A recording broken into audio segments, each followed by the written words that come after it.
143 dan belakang saya Nariska Tobing dengan NIM 220205138. Saya Siti Putri dengan NIM 220205128. Saya Henisha dengan NIM 220205122. Saya Mas Haryani dengan NIM 220205127. Saya Farah Fadila dengan NIM 220205140. Selamat menyaksikan. Di sini saya akan menjelaskan tentang pengertian kapsul dan macam-macam kapsul. Kapsul adalah sediaan padat yang terdiri dari obat dalam cangkang keras ataupun lunak yang dapat larut. Macam-macam kapsul itu ada dua, kapsul keras dan kapsul lunak. Perbedaan kapsul keras dan kapsul lunak yaitu kapsul keras itu terdiri dari sediaan yang kosong. Kalau kapsul lunak itu sudah ada isinya. Kapsul keras itu pemakaian oral, kalau kapsul lunak itu bisa pemakaian oral, vaginal, topikal, dan rektal. Kalau kapsul keras itu hanya satu macam dan kapsul lunak itu bentuknya bermacam-macam.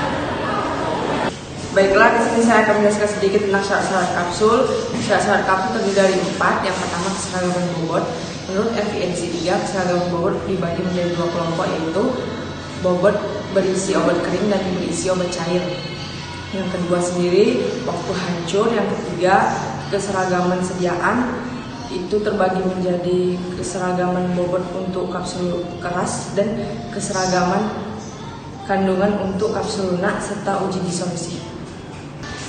Di sini saya akan menjelaskan tentang keuntungan dan kerugian sediaan kapsul. Untuk keuntungan sendiri, yang pertama yaitu bentuk praktis dan menarik, tidak memiliki rasa sehingga dapat menutupi rasa dan bau dari obat yang tidak enak, mudah ditelan dan cepat hancur sehingga bahan obat dapat cepat diabsorpsi dan dicerna oleh usus. Dokter dapat memberikan resep dari berbagai macam obat-obatan dan dosis sesuai dengan kebutuhan pasien. Kapsul sendiri cepat dibuat, tidak membutuhkan bahan penolong seperti pada pembuatan pil dan tablet yang mungkin mempengaruhi absorpsi bahan obatnya.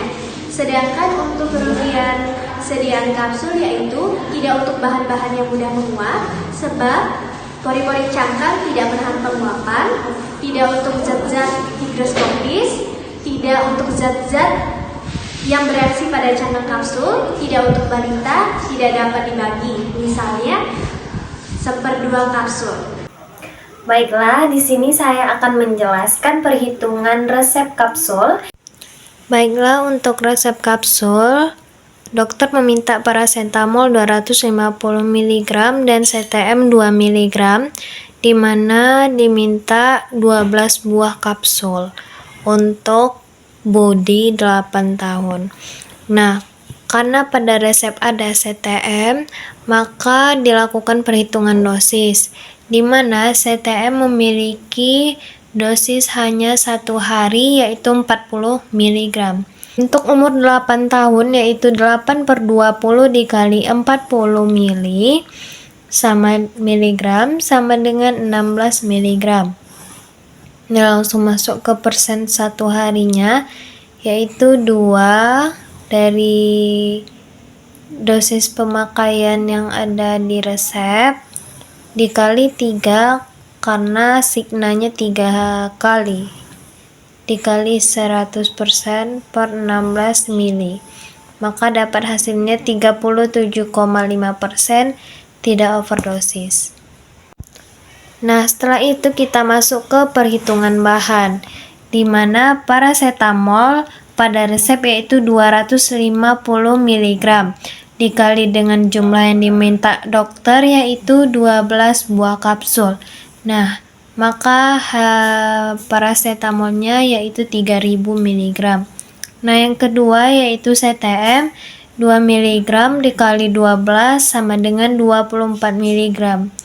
Karena CTM ini di bawah 50 mg, maka tidak dapat ditimbang, maka dilakukan pengenceran. Nah, untuk pengencerannya diambil CTM 50 mg ditambah sakarum laktis CC 450 mg, maka dijumlahkan 500 mg. Nah, diambil CTM yang dibutuhkan yaitu 24 mg per 50 mg dikali 500 mg, maka hasilnya 240 mg. Maka sisa pengenceran 500 mg dikurang 240 mg, hasilnya 260 mg. Nah, hasilnya ini dibungkus di kertas perkamen. Jadi CTM yang ditimbang yaitu 240 mg. Di sini saya akan menjelaskan tentang pil. Pil adalah suatu sediaan berbentuk bulat seperti kelereng yang mengandung satu atau lebih bahan obat. Untuk membuat pil diperlukan zat tambahan seperti zat pengisi, zat pengikat, zat pembasah, bila perlu zat penyalut. Sebagai zat pengisi digunakan liquiriter radix, saccharomactis. Sebagai zat pengikat digunakan sucus liquiriter, PGA, tragacanth. Sebagai zat pembasah digunakan air, gliserol, sirup, madu. Sebagai zat penyalut digunakan balsamum tolutanum, gelatin, gula, atau bahan lain yang cocok.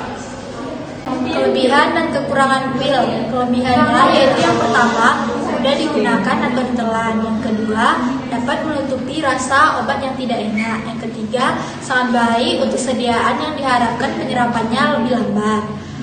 Yang kedua yaitu kekurangannya, tidak cocok untuk bayi. Yang kedua yaitu kurang cocok untuk sediaan atau obat yang diharapkan memberikan aksi yang cepat. Yang ketiga, dapat mengiritasi lambung. Nah, baiklah, di sini untuk contoh resep pil ada luminal 0,050 gram dan reserpin 0,1 mg. Di mana dokter meminta sediaannya ada 30. Nah, jadi kita masuk saja. Untuk luminalnya 0,050 dikali 30 sama dengan 1,5 gram. Nah, kalau untuk reserpin itu 0,1 mg dikali 30 sama dengan 3 mg. Nah, karena ini pil, dia membutuhkan zat pengikat, pengisi, dan pembasah.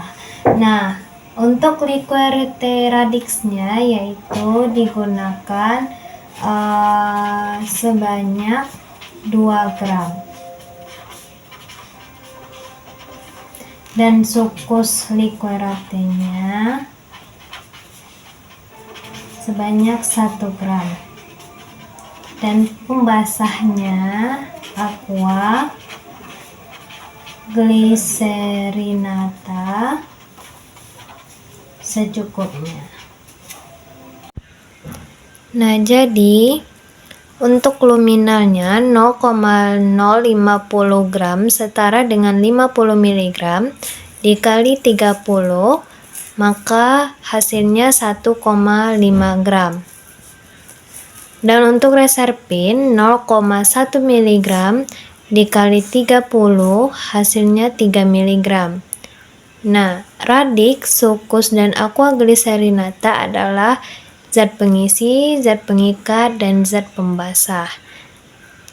Jadi untuk radixnya 2 gram, sucusnya 1 gram, dan aqua glycerinatanya secukupnya.